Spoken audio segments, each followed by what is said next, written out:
ज़ाहिरी गल है जिवें तुसी इस सारी तकरीब के आगाज के इब्तदा च एक गल की कि माँ बोली की गल हो माँ की ना हो फिर ये मुनासिब नहीं। इस करके जिहड़े मतलब बाहर के मुल्कों के साढ़े पंजाबी भरा ने उन्होंने डेडिकेट है अपने पिंड दे बोड़ा दी नहीं चाल बनी अपने पिंड दे बोड़ा दी नहीं चाल बनी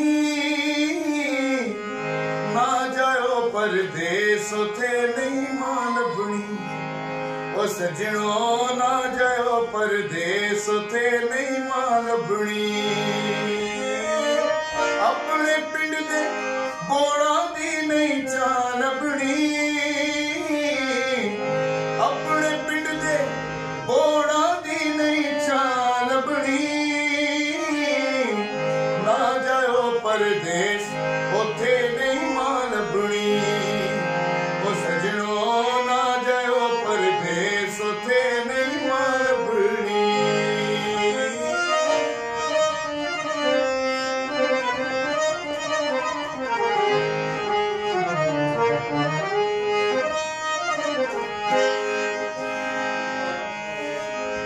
उथे अपने कम नाल मतलब वे कोई दुख ते दर्द वंडांदा नहीं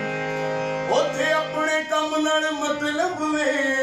कोई दुख ते दर्द वंडांदा नहीं आ खाला पुत्रा रोटी वे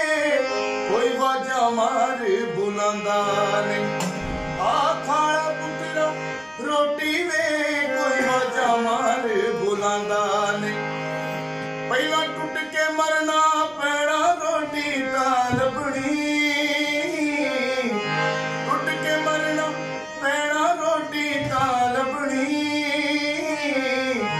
ना जाओ परदेस उथे नहीं मान बनी ओ सजनों ना जाओ परदेस उथे नहीं मान बनी ओ मित्रों ना जाओ परदेस उथे